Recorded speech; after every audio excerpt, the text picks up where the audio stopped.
விமான நிலைய எதிர்ப்பு குழுவினரை விஜய் இன்னும் சற்று நேரத்தில் சந்தித்து கலந்துரையாட உள்ள நிலையில் போராட்ட குழுவிலிருந்து 18 பேர் விஜயுடன் சேர்ந்து கலந்துரையாட இருப்பதாகவும் தனியார் திருமண மண்டபத்தில் முதலில் 13 கிராம மக்களையும் விஜய் சந்தித்த பிறகு இந்த கலந்துரையாடல் தொடங்கும் என்றும் தெரிவிக்கப்பட்டிருக்கிறது. கூடுதல் தகவல்களோடு சிறப்பு செய்தியாளர் சுபாஷ் இணைகிறார். அவரோடு பேசலாம். சுபாஷ், இப்போ ஒரு 18 பேர் இந்த கலந்துரையாடல்ல பங்கேற்க இருக்கிறார்கள். அவர்கள் எப்படி தேர்வு செய்யப்படுவார்கள்? மொத்த மக்கள் தரப்பிலிருந்து முன்வைக்கப்படக்கூடிய கருத்துக்கள் யார் மூலமாக எடுத்து செல்லப்படும்? பரந்தூரை ஒட்டி இருக்கக்கூடிய இந்த ஏனாபுரம் 13 கிராம மக்கள் சொல்லக்கூடிய ஒரே பிரதான எண்களுக்கு விமான நிலையம் என்பதுதான். அதே அழுத்தம் திருத்தமாக அவர்கள் கடந்த 2 ஆண்டுகளுக்கு வரப்போகிறது. இந்த 2 ஆண்டுகளாக அந்த முழக்கத்தையும் அந்த உறுதிப்பாட்டோடையும் இருந்து போராடி வரக்கூடியவர்களை தான் தமிழக வெற்றி கழகத்தினுடைய தலைவர் விஜய் சந்திக்கிறார். இந்த நேரத்தில் அவர் இந்த மண்டபத்திற்கு தனியார் மண்டபத்திற்கு வந்து அவர்கள்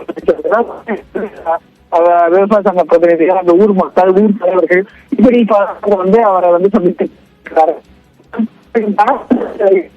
2 வருடத்திற்கான போராட்டத்தில் தங்களுக்கான சாதகம் என்னவாக இருக்கின்றது, முறை தீர்மானங்கள் நிறைவேற்றிவிட்டோம்,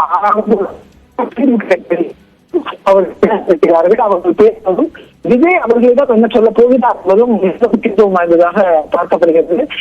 18 பேர் தேர்வு செய்யப்பட்டது கிராமங்களின் அடிப்படையிலும் அந்த விவசாயிகள் பிரதிநிதிகளிலும் அதே போல இந்த போராட்டத்தை முன்னெடுத்து செல்பவர்களும் அதில் இடம்பெற இருக்கிறார்கள். இதுதான் இன்றைய நிலையில் இந்த பரந்தூர் இந்த தனியார் மன்றத்தில் விஜயை சந்தித்து முறையிடக்கூடிய ஒரு விஷயமாக இருக்கிறது. ஒட்டுமொத்தமாக 13 கிராமங்களைச் சேர்ந்த மக்கள் இந்த நிகழ்வுல விஜயுடன் சந்தித்து பேச இருக்கிறார். நன்றி சுபாஷ். கூடுதல் விவரங்களுக்காக மீண்டும் இணையலாம்.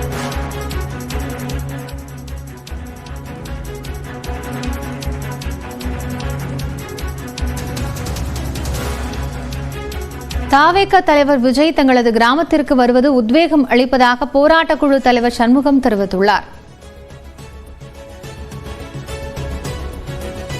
சீமா வந்தாரு, அந்த விழாவரையும் சொல்லல. விஜய் வந்துக்கிறாரு, அவரு என்ன முடிவு எடுப்பாரோ தெரியலையே. விஐயாவை நாங்க பார்க்க போறோம், விஜய் என்ன சொல்லுவாரோ. இவ்வளவு நாளா எவ்வளவு பேர் வந்தாங்க போனாங்க, எத்தனையோ அதிகாரிங்க வந்தாங்க, எதுவும் சொல்ல, எங்களுக்கு எந்த பதிலும் கிடைக்கல. ஆனா இப்ப நாங்க விஜய் பார்க்க போறோம், அவரு என்ன பதில் சொல்றாரோ அதான் எங்களுக்கு முடிவு. ஆனா நாங்க இந்த ஊரை விட்டு எந்த காரணத்தை கொண்டு நாங்க போக மாட்டோம். இந்த ஊரை விட்டு 910 நாளாக போராடிட்டு இருக்கோம். இந்த பரந்தூர் பசுமை திட்டம் இங்க வேணான்னு தான், திட்டமே வேணாங்கிறது தான் எங்களுடைய நிலைப்பாடு. அந்த நிலைப்பாடுல தொடர்ந்து போராடிட்டு இருக்கோம். அந்த போராட்ட களத்துக்கு தான் இன்னைக்கு தளபதி அவர்கள் இங்க வராங்க, வருகை தராங்க எங்களுக்கு ஆதரவு அளிக்கிறதுக்காக. ஏற்கனவே தளபதி தன்னுடைய மாநாட்டில் தீர்மானம் எழுதியிருக்காங்க. இன்னைக்கு வர்றதுங்கிறது எங்களுக்கு முழு உத்வேகம். இந்த திட்டமே இங்கிருந்து போயிடுங்கிற மாதிரி தான் நாங்கள் ஒரு நம்பிக்கையோட உள்ள இன்னைக்கு கலந்துக்கிறோம். இந்த கூட்டத்தில் அவர்கிட்ட நாங்கள் கேட்கிற ஒரே விஷயம்னா திட்டமே வேணாங்கிறது மட்டும்தான், வேற மாற்றுக்கிறதுக்கு எதுவுமே இல்லை. சும்மா எந்த கிளைம் அந்த விஷயங்கள், இந்த விஷயம் இதுவரைக்கும் நாங்கள் அதை பத்தி யோசிக்கவும் இல்லை. எங்க மண்ணை ஒரு பிடி மண்ணை கூட நாங்கள் விட மாட்டோம். விமான நிலையம் அமைப்பதற்காக பரந்தூர் உள்பட 13 கிராமங்களைச் சேர்ந்த 5100 ஏக்கர் நிலங்கள் கையகப்படுத்தப்பட்டு அங்கு புதிய விமான நிலையம் அமைக்கப்படும் என்றும் இந்த விமான நிலையம் அமைக்கப்படுவதன் மூலம் தமிழ்நாட்டின் வளர்ச்சிக்கு உதவும் என்றும் தொடர்ந்து கருத்துக்கள் முன்வைக்கப்பட்டு வருகின்றன.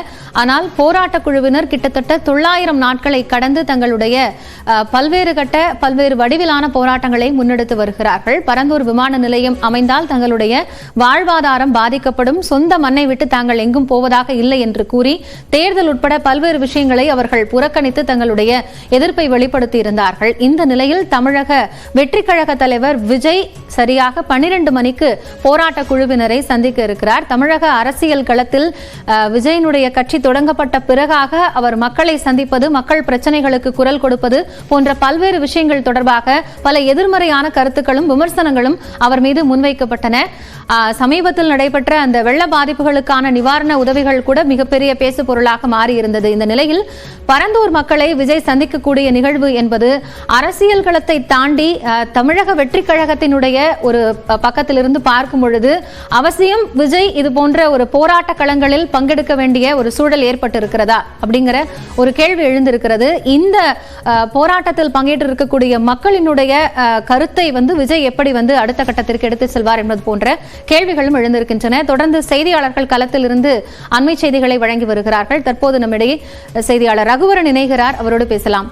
ரகுவரன், இப்போ இந்த சந்திப்பு நடைபெறக்கூடிய நிகழ்வு அப்படிங்கிறது மிக மிக பாதுகாப்பான ஒரு ஏற்பாடுகளோடு நடைபெற்று வரக்கூடியதாக இருக்கிறது. 18 பேர் அதுல தேர்ந்தெடுக்கப்பட்டு அவர்கள் விஜயை சந்திச்சு உரையாட இருக்கிறாங்க அப்படிங்கிறது சொல்லப்பட்டிருக்கிறது. இப்போ இந்த சந்திப்பு இனி அடுத்து வரக்கூடிய இந்த 1 மணி நேர கலந்துரையாடல் அப்படிங்கிறது எது போன்ற ஒரு மாற்றத்தை இந்த போராட்டம் சார்ந்து உருவாக்கும்னு எதிர்பார்க்கலாம்? காயத்ரி, குறிப்பாக இன்னும் சிறிது நேரத்தில் தாவேகா கட்சியினுடைய தலைவர் விஜய் அவர்கள் இந்த போராட்ட கள பகுதிக்கு வர இருக்கிறார். மக்களை சந்தித்து கலந்துரையாட இருக்கிறார். குறிப்பாக அவர் இந்த கூட்ட நெரிசலை தவிர்ப்பதற்காக முதல் முறையாக ஒரு மக்கள் போராட்ட களத்திற்கு அவர் வருகிறார். குறிப்பாக பாத்தீங்கன்னா இந்த பிரச்சார வாகனத்தில் அவர் வந்து கொண்டிருக்கிறார். இதுக்கு முன்பாக எல்லாம் பாத்தீங்கன்னா ஒரு கார்ல இது போன்ற இடத்துக்கு எல்லாம் வந்த நிலையில ஒரு அரசியல் நிகழ்வுக்கு வருவது போன்ற ஒரு பிரச்சார வாகனத்தில் இந்த போராட்டத்தில் அந்த கூட்டத்தை தவிர்ப்பதற்காகவும் மக்கள் அனைவரும் அவரை பார்க்க வேண்டும், அந்த இடத்தில் நின்று அவர் பேச வேண்டும் என்பதற்காக அது போன்ற ஒரு வாகனத்தில் வருகிறார். இந்த போராட்ட குழுவை முன்னெடுத்த மக்கள் நிறைய பேர் வந்திருக்கிறாங்க. அந்த போராட்ட குழுவை சார்ந்த நபர்களிடமும் அவர்களுடன் இந்த கலந்துரையாடலை நடத்த இருக்கிறார். குறிப்பாக இந்த நிலம் எது சார்ந்த ஒரு முக்கியத்துவம் வாய்ந்த ஒரு நிலமாக இருக்கிறது, விவசாய நிலமாக இருக்கிறது. அதனால எங்களுக்கு இந்த நிலத்தினுடைய முக்கியத்துவம் என்ன அப்படின்னு சொல்லிட்டு விஜய் அவர்களிடம் அவர் கோரிக்கையாக வைக்க இருக்கிறார்கள். அவரும் இவர்களுக்கு ஆதரவாக தன்னுடைய ஆதரவை பேச இருக்கிறார். குறிப்பாக தாவேகா கட்சி மாநாட்டில் முதல் மாநாட்டிலே பாத்தீங்கன்னா அவர் இந்த பரந்தூர் விமான நிலையத்திற்கு கண்டிப்பாக எதிர்ப்பு அப்படின்னு சொல்லிட்டு அவர் தெரிவித்திருந்தார். அது மட்டும் இல்லாமல் தாவேகாவினுடைய செயற்குழு கூட்டத்திலுமே இதுக்கு எதிர்ப்பு தெரிவித்து ஒரு தீர்மானமானது நிறைவேற்றப்பட்டது. அதை தொடர்ந்துதான் இந்த களத்திற்கே தற்போது முதல் முறையாக தன்னுடைய அந்த மக்களையும் சந்தித்து தன்னுடைய ஆதரவை அவர் தெரிவிக்க இருக்கிறார். அதனால ஒரு அரசியல் நிகழ்வாக தாவேகா கட்சி ஆரம்பித்து ஒரு முழு அரசியல் நிகழ்வாக நடக்கக்கூடிய ஒரு நிகழ்வாக இந்த நிகழ்வு பார்க்கப்படுகிறது. நன்றி ரகுவரன், விவரங்களை இணைந்து வழங்கியமைக்காக.